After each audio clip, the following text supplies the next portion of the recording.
From Immersive Labs, this is Cyber Humanity.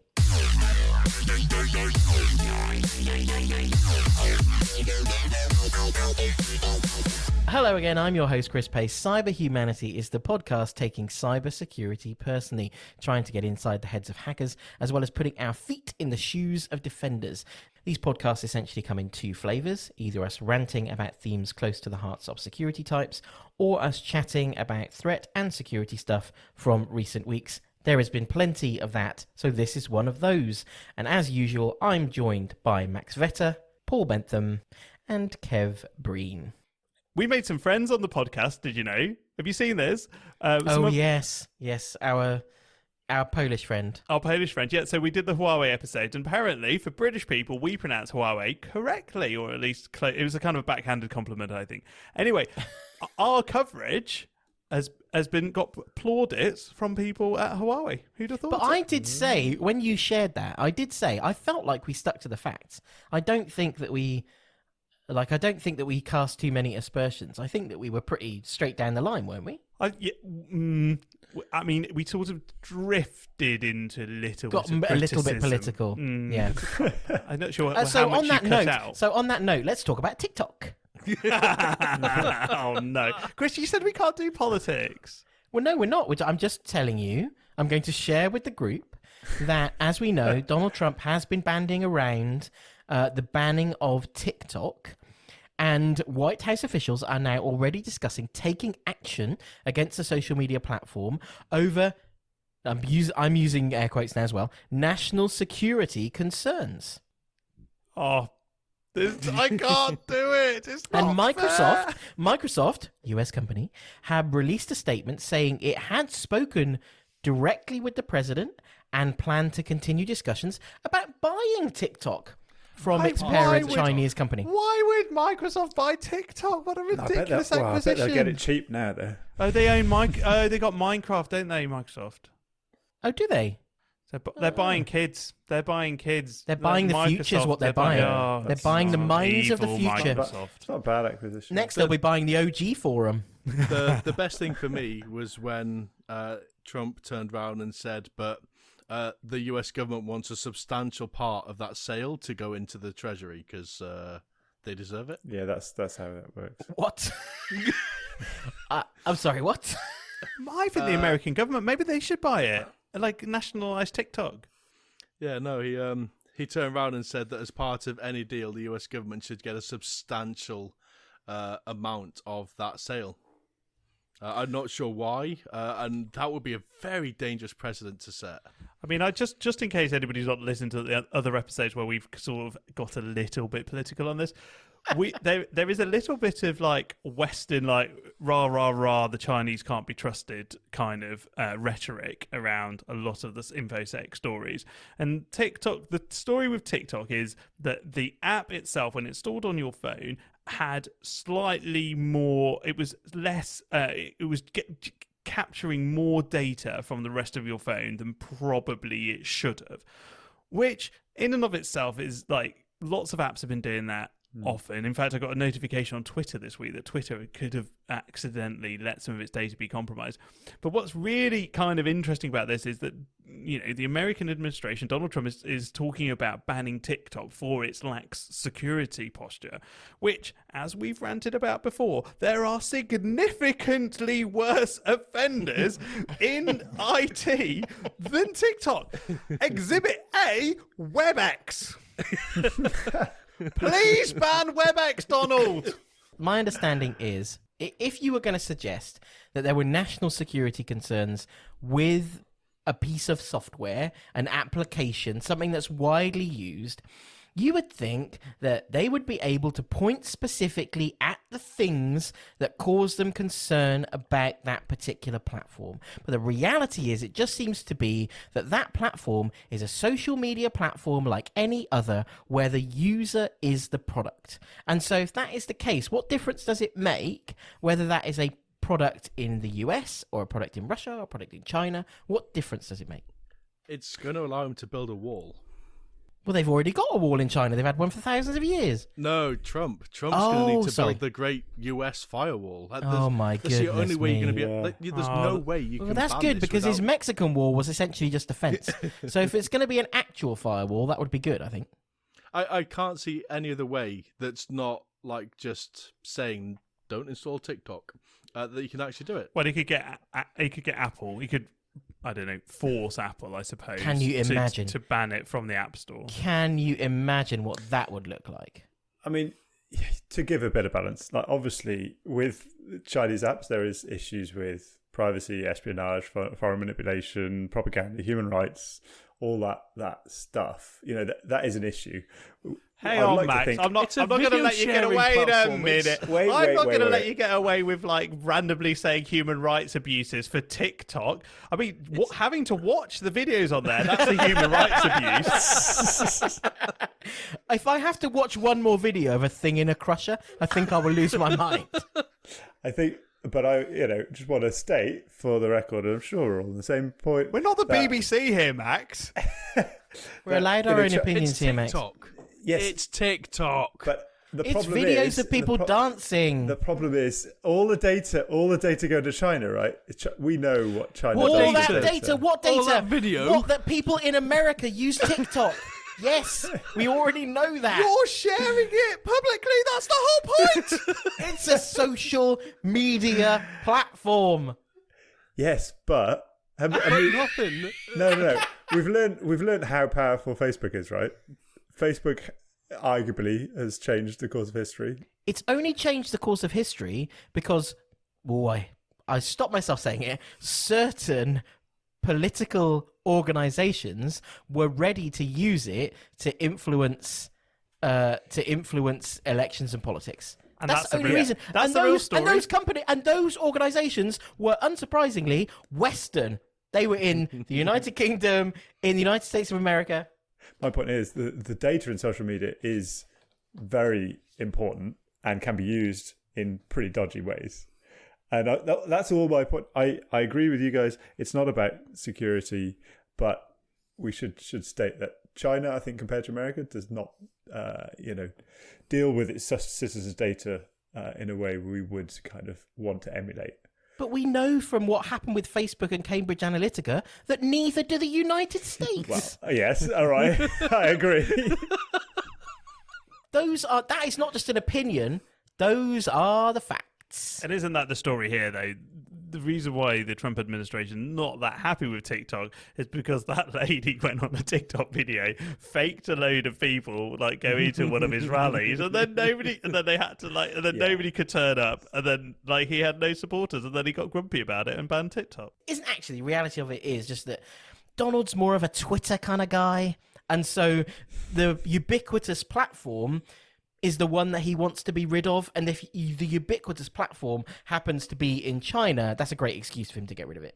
I mean, you can upload videos to Twitter. It's just TikTok's a more fun experience, isn't it? It's going to be here today, gone tomorrow. And they've all. It was funny because in one of the articles I was reading, I think it was maybe CNN, they were saying that when they started to talk to like some of the TikTok influencers, they were saying that they've just come to terms with the fact that being on these platforms, they are willing to give up that sense of privacy. They understand what they're giving away. They understand that companies like Google and Twitter and Facebook have all this data anyway. So if they're having fun, they're getting what they want, we're getting what we want, then what's the harm?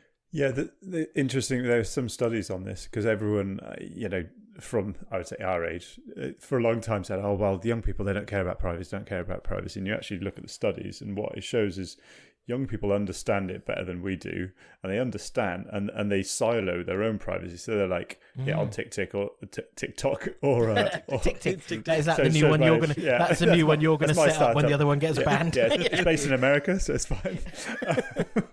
So and they will curate their own privacy. Now they share a lot more than probably people of our generation would, but they actually understand it pretty well, and they're willing to share it. They share a lot less fake news than my mum's generation. Well, yeah, and there's that as well. So it is. I think a lot of them knowingly they go, "Oh well, it's free, right? So yeah, have my data." And that's the if it's knowingly, then that's not a bad thing, really. If they The kids have understood, like you say, they can filter what they share. They have an understanding of what they're sharing and what it means. And so to them, actually, how much information they decide to give away to TikTok is kind of down to them. And so in a way, a country that labels itself the land of the free to then be saying, oh, no, you're not free to use this thing. You're not free to share information in that way. There could be an argument that this is a fundamental, kind of preventing of free speech, which would create all kinds of interesting legal challenges in the US. I could understand the Chief of Defence Staff not being allowed to use TikTok on his phone in the middle of the Pentagon. That's a thing you should probably ban, but banning some 16-year-old kid who's making a funny video to share with his friends at school, like, what have you achieved in doing that?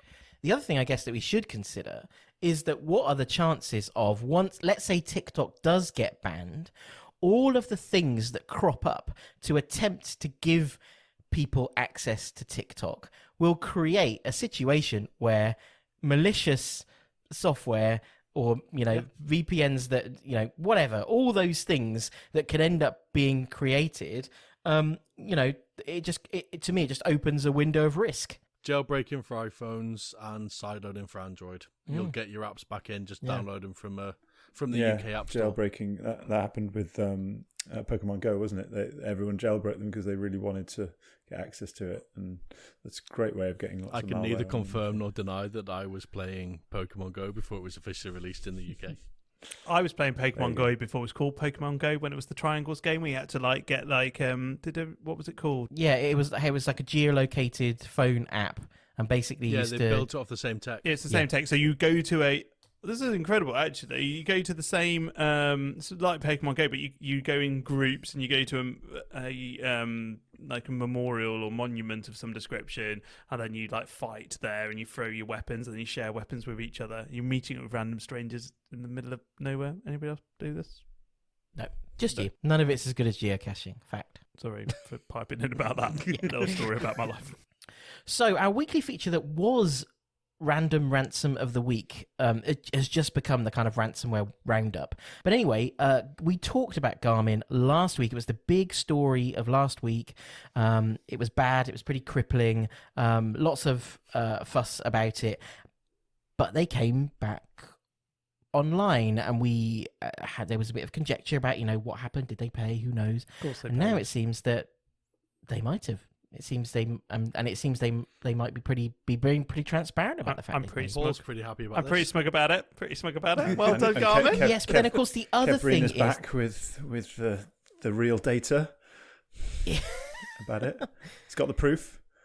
Well, the other thing is this now suddenly becomes to do with language. So we say, have they paid the ransom? And someone else will say to you, oh, no.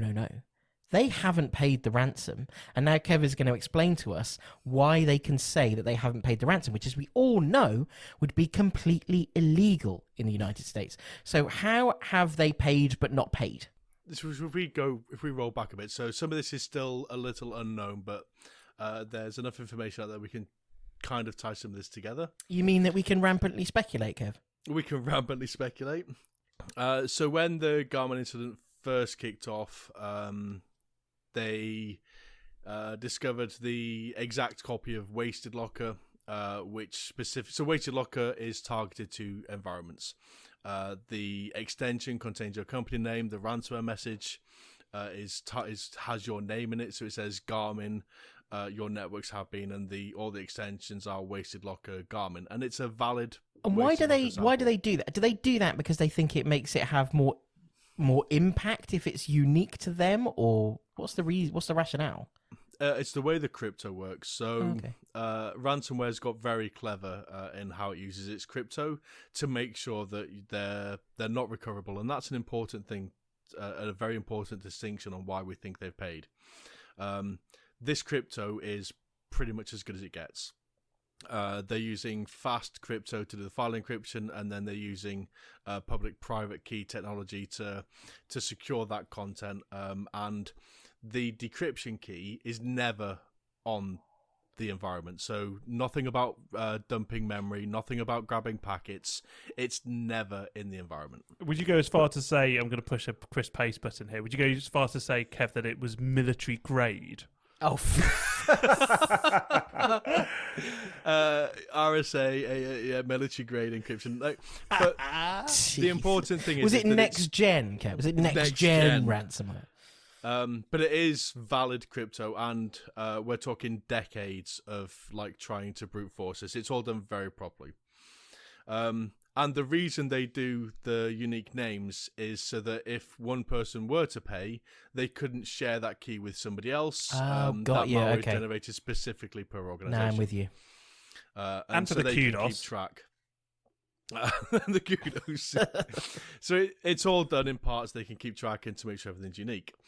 That was uploaded to VirusTotal, and then researchers, we managed to get hold of that, pull it down, confirm that it is WastedLocker, it does all that, and does appear to be Garmin related. So that's kind of where this all started.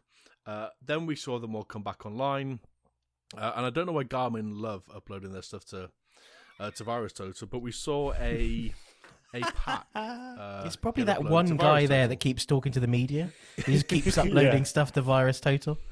So this pack is something that was generated by Garmin, and this is an installation package that would run a decryptor, and I'll get to that in a second. It would then install a load of security tools like Nessus, some endpoint detection, and some other stuff. So it was something they packaged up that they could distribute across their entire network. And like I said, there were security tools, some installation scripts, and a decryptor. And the decryptor is where it gets a bit interesting. So they uploaded that to VirusTotal. That entire package to VirusTotal. So they weren't sure that the package they were using to decrypt didn't have some malware in No, it. so that's the interesting thing. That's where things get very interesting. So that decryptor, so the installers, they're just Nessus. The installer says built by Garmin on this date, like the 24th, 25th of July, so a couple of days afterwards. But the decryptor is not the decryptor you get from WastedLocker. So WastedLocker, they have their own decryptor that you buy and they ship it off to you.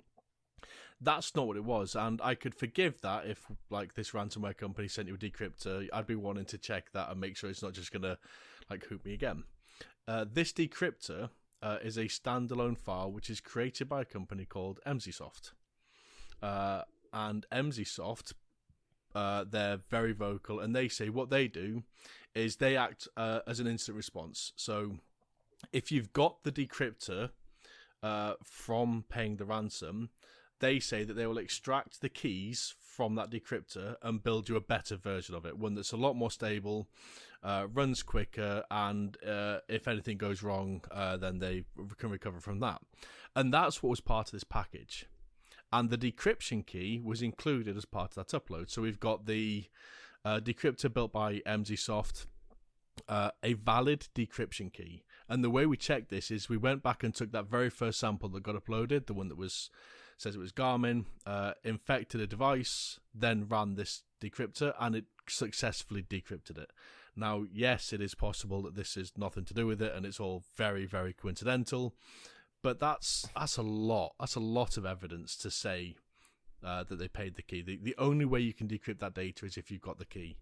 And as far as we can tell, that key is in Garmin's possession. What an amazing story. I love it.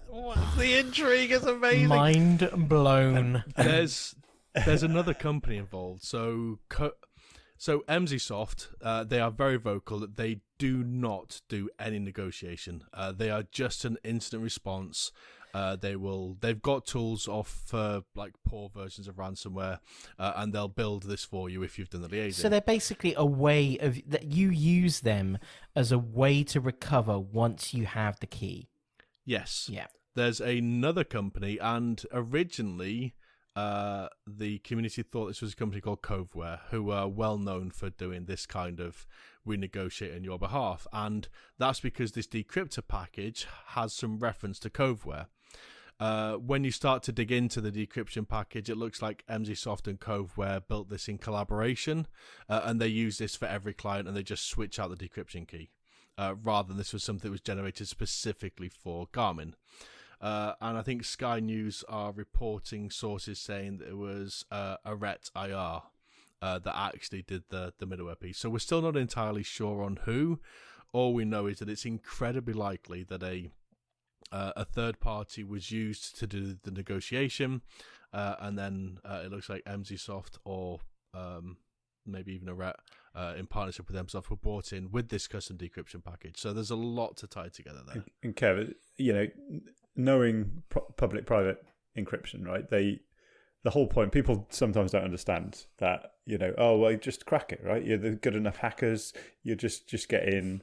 And if the ransomware is valid and it doesn't have vulnerabilities, you cannot decrypt it, right? That's you can't decrypt works. it. You're not cracking the keys. You're not recovering the private key from that. Not without decades and decades. This is high level crypto.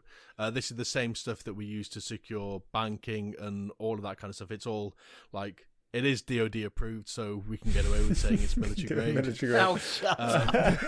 Ridiculous. And this crypto is the stuff that we use to secure like crown jewels. It's very valid and cannot be broken. There is an article about Coveware from back in 2018. I'll read you guys the headline.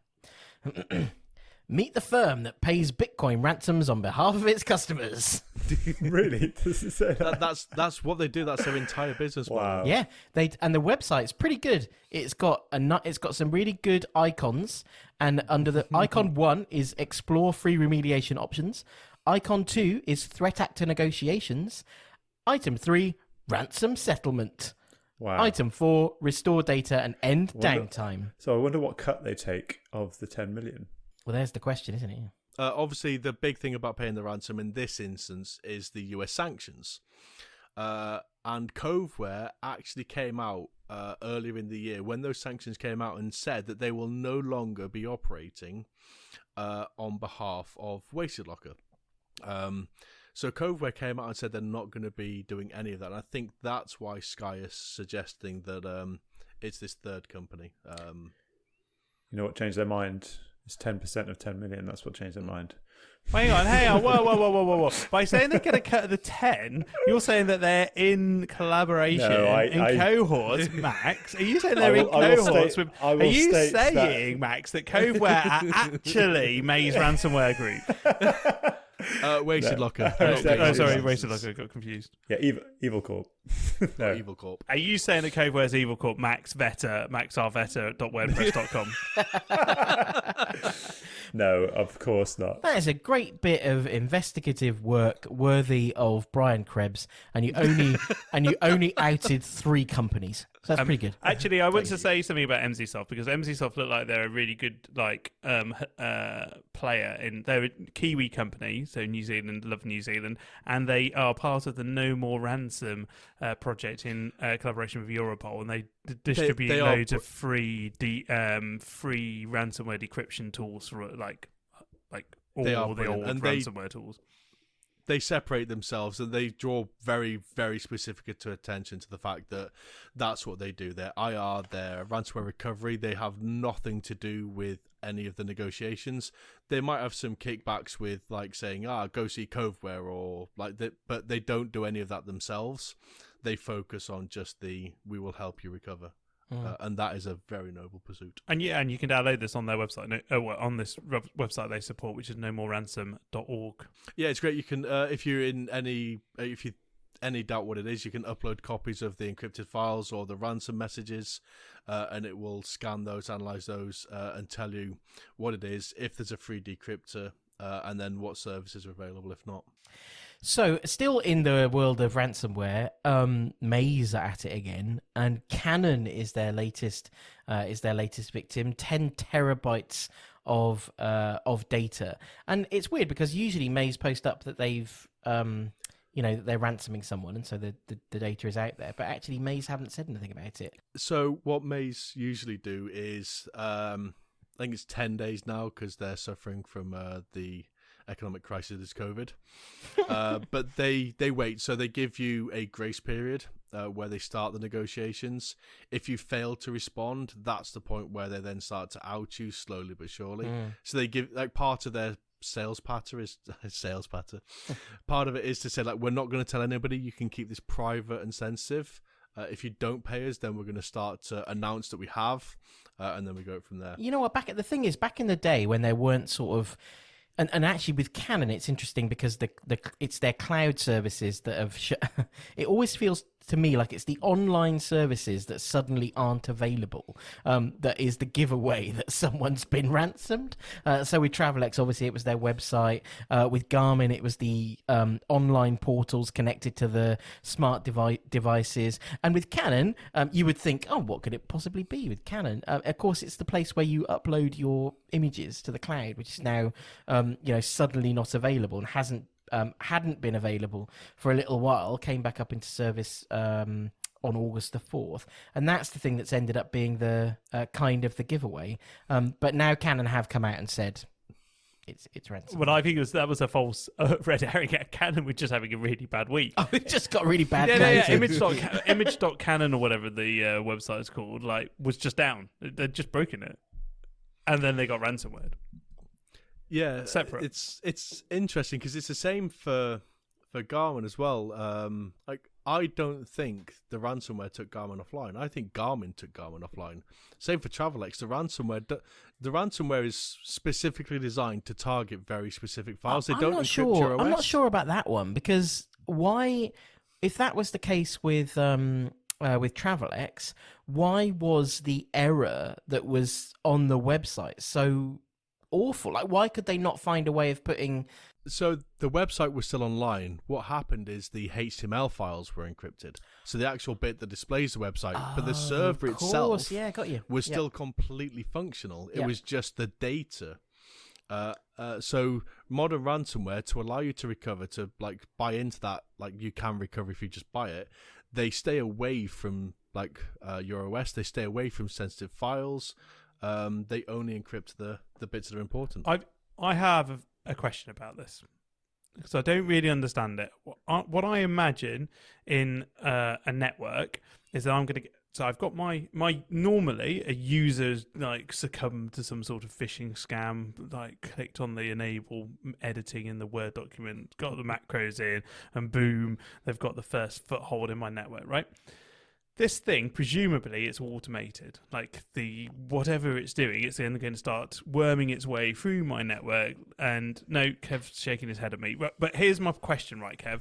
In my IT estate, I'm Canon, I'm Garmin, I'm Travelex. I have a mixed estate. So I've got some Windows stuff, some Linux stuff, Macs maybe. How is it possible that this ransomware gets onto my machine through a user's desktop and ends up in my data center breaking my website? There's a lot to unpack here, and this ties us quite. I think it's a great question. It's a brilliant question. Thanks. It's a brilliant question. There's two main types of ransomware. So there's one that is very dry deck style. It's emailed out to your nan, your mum. They get hit with it. They automatically encrypts their laptop, and you're going to pay us a couple of $100. That hits exactly what you were talking about. That whole spear phishing, widespread, just fire and forget automated stuff. What we're talking about here is something very different.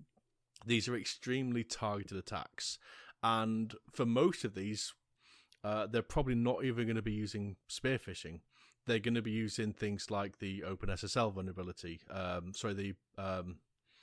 The VPN SSL exploit, Citrix exploits, F5 exploits, the SaltStack exploits, which we're still seeing unpatched companies.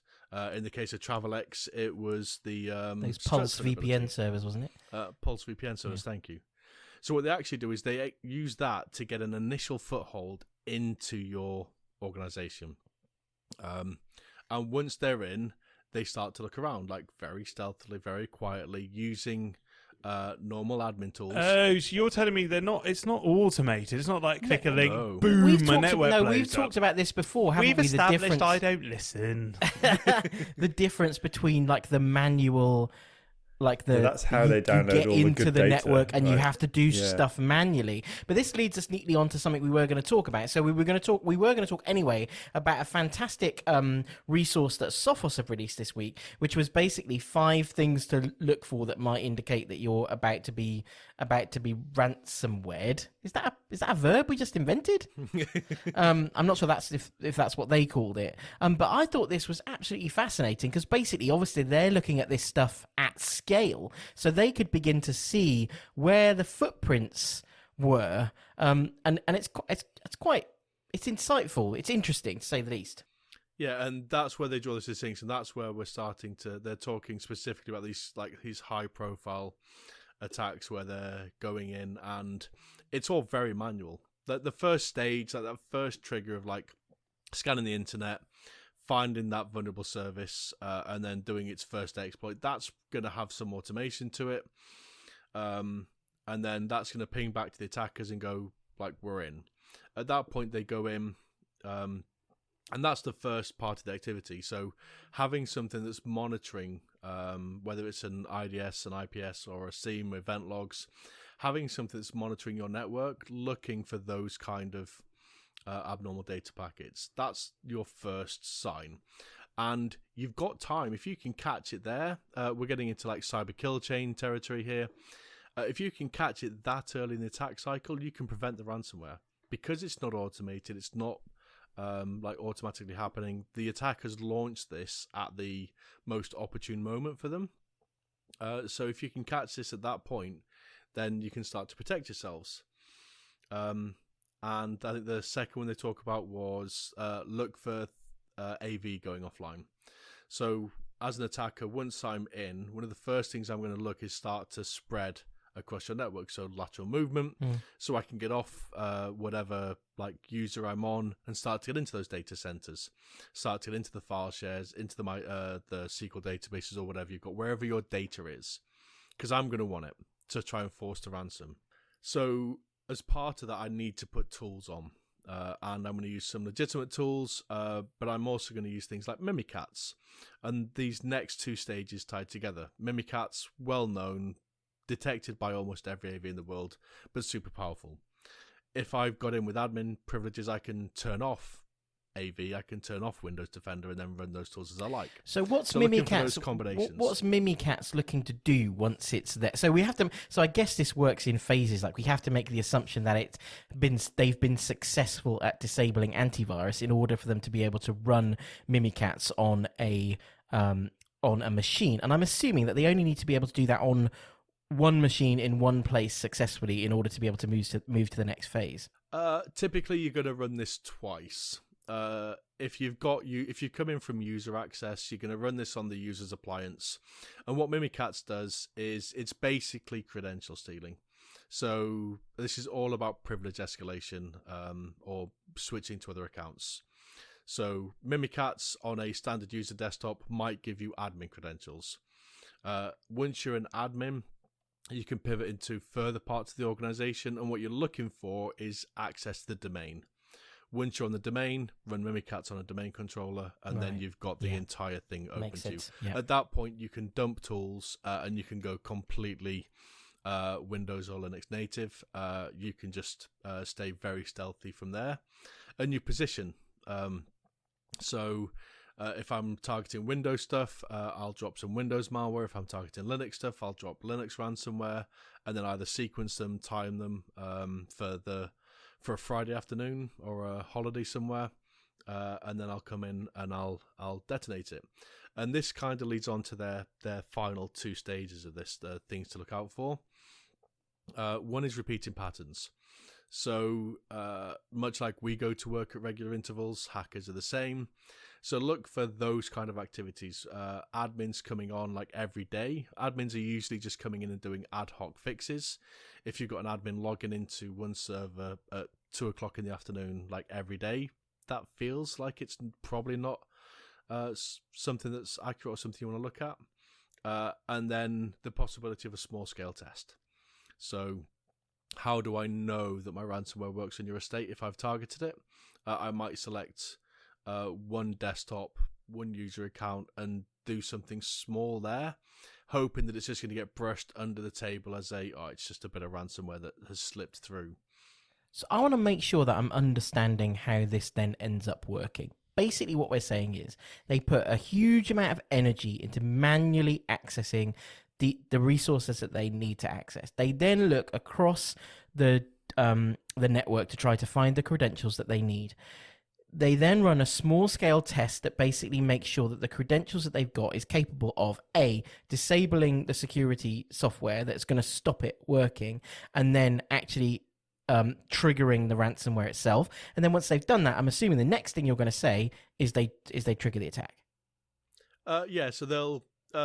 and this is a slightly different thing with WastedLocker, but they Maze, Revil, Sonic EV, they're going to steal like large volumes of data, so they can use that. Those guys, the secondary follow-up. Yeah.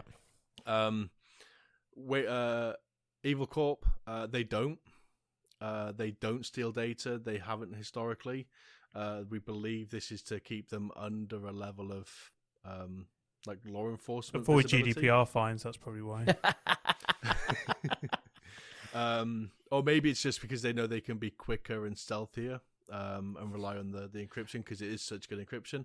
But yeah, once they've got those in place, then that's when they'll look to strike, and their final act will be to deploy the ransomware. That's like, an interesting estate. bit of insight, because I had always assumed that. Well, I'd always been asking myself the question, like, all these organizations have antivirus. How could this possibly happen? But now I realize how it happens. Basically, what you do is once you've got admin privileges, you use those privileges both to escalate your own privileges and move about, but you also use it to disable the antivirus in order to enable you to trigger the attack. And that's what it does for them. You know what I Not in hadn't every really... case, but in a lot of them. Oh, you know what I hadn't really realised was that it was so high touch. I thought it was all going to be automated, like a load of like spray and pray these malware. I know that you're saying, you know, we see that Garmin's like targeted, but actually it's not just targeted. You're actually hands-on on the network, cruising around, downloading the data, like doing all that. Persistent threat. And you know what? But you know what? I think they deserve the ransomware payment for all that stuff. Oh, God.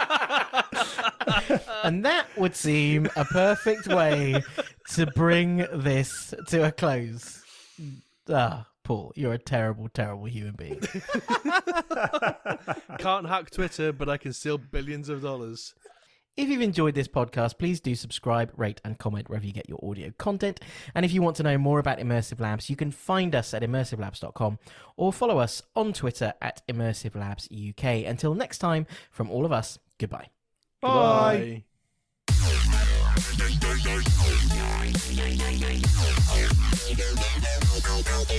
Bye.